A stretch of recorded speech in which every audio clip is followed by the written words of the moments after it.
Magandang araw! Nandito tayong muli upang pag-aralan ang asignaturang health at tayo ay nasa ikalimang linggo na.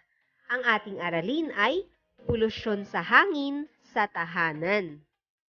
Alam kong ang mga mag-aaral sa unang baitang ay nakahanda na para sa ating bagong aralin. Kaya halina at magsimula na tayo. Masdan natin ang mga larawan.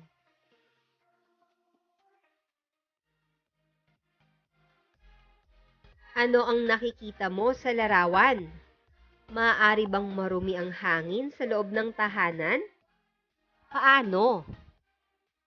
Makikita sa unang larawan na ang isang miyembro ng pamilya ay naninigarilyo. At ang usok na mula dito ay maaaring nalalanghap ng kanyang pamilya.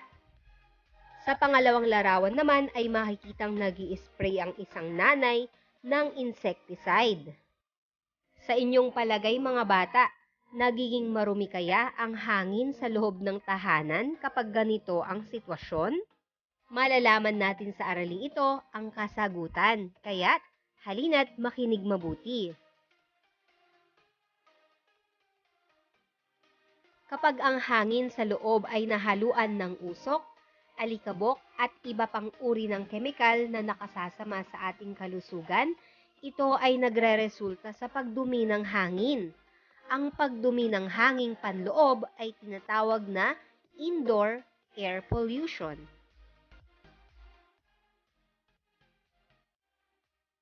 Sa araling ito, matututuhan mo ang pinagmulan ng polusyon sa hangin sa loob ng tahanan. Sa maikling video clip na ito ay makikita natin ang representasyon ng polusyon sa hangin sa buong mundo. Ngunit sisimulan muna nating pag-aralan ang polusyon sa hangin na ating nararanasan sa loob ng tahanan. Ating alamin ang pinagmumulan ng polusyon sa hangin sa loob ng tahanan.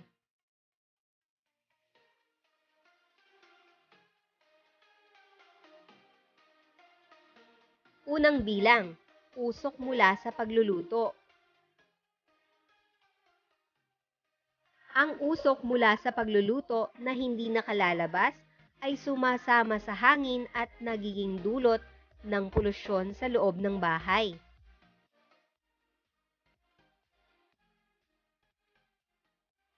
Pangalawa, mga kemikal na gamit sa bahay tulad ng pamatay insekto o insecticides, bleach at pabango.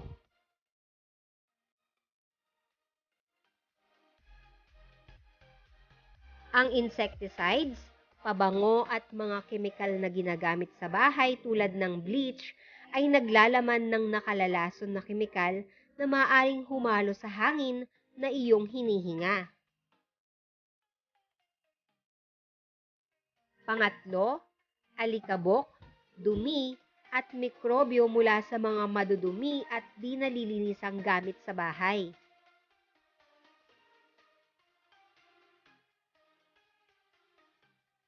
Ang hindi palagiang paglilinis ng mga kagamitan sa bahay ay nagreresulta sa pagkaipon ng dumi at alikabok.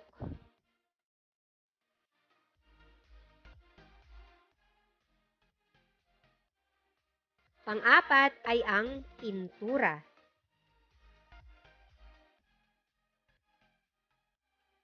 Ang pintura ay naglalaman ng kemikal na humahalo sa hangin na nakasasama sa kalusugan.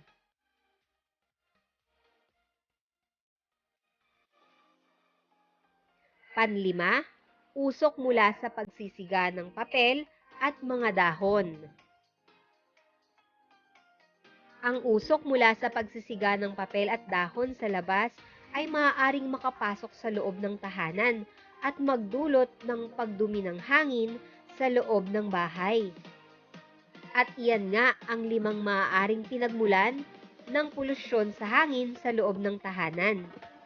Ngayong alam mo na ang mga ito, ay alam mo na kung ano ang mga bagay na dapat iwasan upang mapanatiling malinis ang hangin sa loob ng ating tahanan.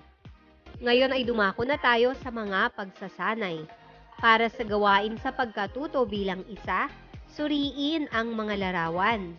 Piliin ang letra ng mga bagay na nagdudulot ng polusyon sa hangin. Isulat ang sagot sa sagutang papel.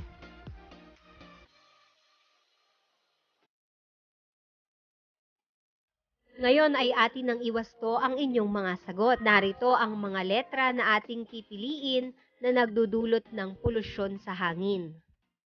Titik A, usok.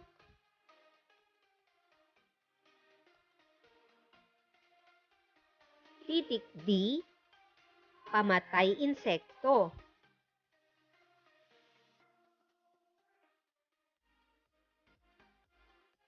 At ang titik B, pintura.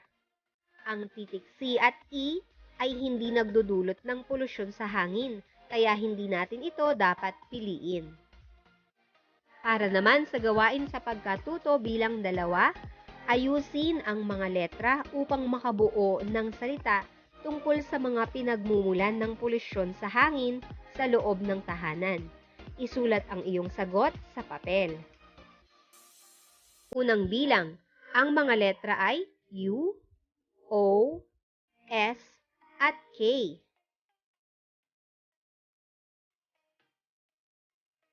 Ang tamang sagot ay usok.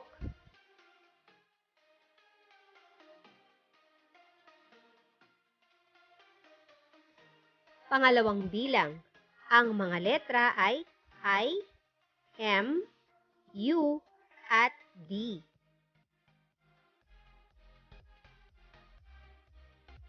Ang sagot ay dumi.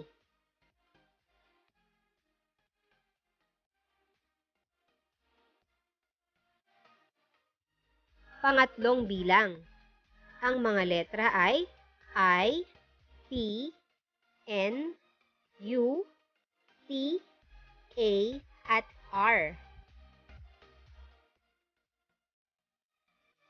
Ang tamang sagot ay pintura.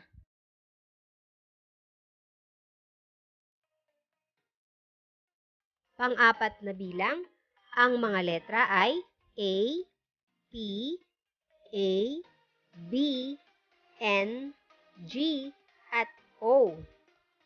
Ang sagot ay pabango.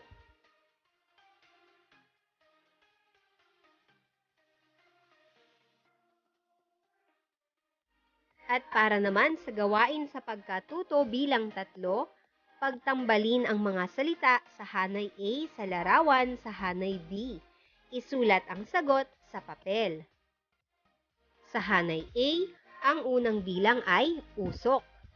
Pangalawa, pintura. At ang pangatlo ay insecticide.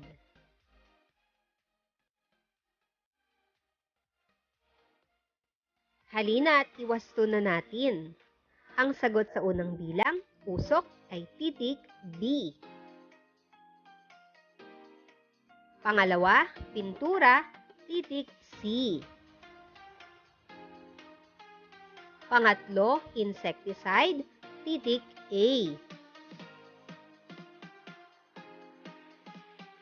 At para naman sa panghuling pagsasanay, unan ang mga patlang ng wastong salita upang makabuo ng makabuluhang kaisipan tungkol sa aralin.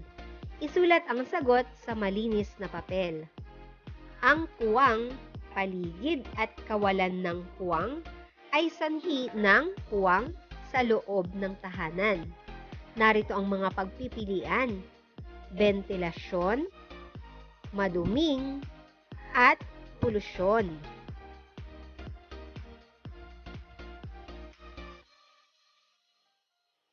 Halina't iwasto na natin. Ang maduming paligid at kawalan ng ventilasyon ay sanhi ng polusyon sa loob ng tahanan. Nakuha nyo ba ang tamang sagot? Kung nakuha nyo ay binabati ko kayo mga bata. Ayon dito sa ating aralin na mahalaga ang magkaroon ng ventilasyon ng ating mga tahanan o maayos na daloy ng hangin.